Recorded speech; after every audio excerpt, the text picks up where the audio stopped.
Good morning guys. Good morning, good afternoon, and good evening kung anong oras man yun ito pinapanood. So welcome po sa Rapid Frost Airsoft. So bagong unboxing video tayo. So what we have here is an airsoft gas blowback pistol na ang brand niya is Vorsk. So yung Vorsk is a European brand pero manufacturer sila sa Taiwan. So sa Taiwan sila ginagawa. So alam naman natin pag Taiwan, 'di ba? Pagdating sa airsoft, so ganito yung box niya. Yan. Premium na premium. So, ayan. Meron siyang parang ganito. Ayan. So, nakalagay dito, 5.1, high kappa 5.1 split slide. So, alam nyo naman sa mga marunong na sa airsoft kung anong ibig sabihin ng split slide.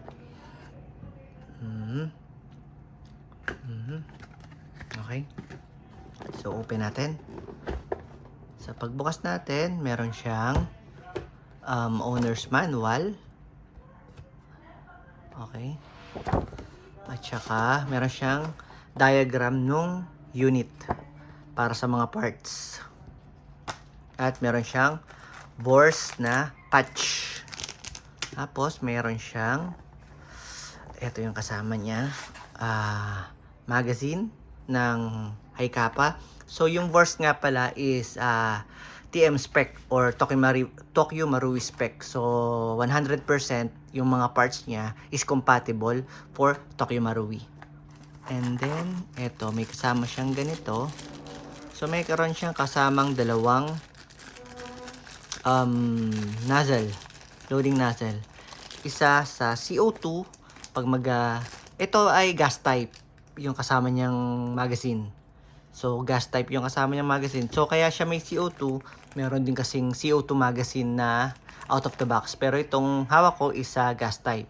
So, kaya siya may CO2 na loading nozzle. At saka meron siyang mga spare O-ring. Tsaka meron siyang mga screw. Ito, pang adjust ng barrel. Yan. Pang tanggal ng adapter na rin sa ito may adapter kasi yung unit ayun kung gusto mong maglagay ng tracer or suppressor, tatanggalin mo tong adapter cover. Kung gusto mo namang wala talagang adapter, para ganyan lang siya, ayan, gamit ka ng ganito. So kaya siya merong CO2 nozzle is ito po kasing Vorsk ay steel parts. Steel internals, I mean. Sa loob po nito ay steel ang kanyang component. So, all steel, yung mga hammer, yung sear, yung mga yan, is mga steel parts sila. Okay? So, pwede itong pangbaragan. So, pwede mo siyang i-abuse. Kasi, di ba, yung iba, is pang bahay-bahay lang. Ito mismong Vorsk na to is pwede siya talagang ipanglaro. Kasi pwede siyang pwede mo siyang abusuhin ng gamit. Hindi, kahit wala siyang pahinga, masyadong makunat ang mga internals ng 5.1 Vorsk na high kappa. So split slide siya, ibig sabihin kalahati lang yung nakakasa sa kanya. Yan. Ito lang ang kumakasa sa kanya. Yung kalahati na yan. So, bukod doon, naka-fix na rin yung kanyang outer barrel. Tapos, steel internals. Ayan. Tapos, meron siyang adapter dito. Ayan. Kung gusto mong maglagay ng suppressor or laser. So, full metal nga pala yung unit. Nakalimutan ko. Yun ang pinakamahalaga. Full metal yung unit. Pero lang dito sa trigger guard at saka sa grip cover na polymer. So ito, ayan, may Vorsk na logo dyan. Tapos may magwell na rin siya. Ayan. Tapos dito, meron siyang under-railing for accessory attachment. Pwedeng flashlight or laser. Tapos ito, nakakabitan to ng optics. So ano siya? Anong tawag dun? BDS ba? Nakalimutan ko. Bridge dot sight.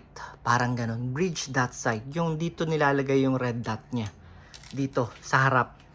So, ang nagre-reciprocate lang, ito, habang pumuputok, so yung dot sight mo, yung red dot mo, dito siya nakakabit. Teka lang ha, wait lang. So, kumuha tayo ng red dot, for example. So, ito, nakakagat siya dito. Masyadong maluwag. For example nga ano ba? So, ayan. Ayan, nakakagat siya dyan. Pag naman sinigipan ko, hindi ko na siya matatanggal. Yan, parang nakaganyan siya. Yan. Hindi ko lang siya mayano kasi pag ikinagat ko, manggasgasa naman yung unit. So, parang nakaganyan lang siya. Yan, dyan. So, hindi nagugulo yung red dot nyo habang pumuputok. At bukod doon, syempre, nakafix din yung kanyang outer barrel. So, yung accuracy nyo nitong unit na to is, kumbaga, isa to sa pinaka competition ready. Bukod sa internal parts niya, na steel parts na, hindi gumagalaw yung outer barrel. Tapos, hindi pa nagugulo yung red dot sight mo. Ayan, yung red dot optics mo. Okay? So, sa unit, ayan, bukod dito, naka-twisted na rin yung kanyang outer barrel. Twisted yung design. Tapos, naka-fiber optic sight, front and rear. Tapos, split slide nga. Tapos, ang dami niyang railings for accessory attachment. Okay? Ayan. So, Vorsk. Okay? So, kung meron kayong katanungan about dito sa unit na to, i-message nyo lang ako dito sa Facebook kung saan nyo to napapanood, at saka nandito rin sa description or nasa Facebook na to yung number ng WhatsApp ko, Viber and Telegram. Ayun lang po. Maraming salamat. Thank you.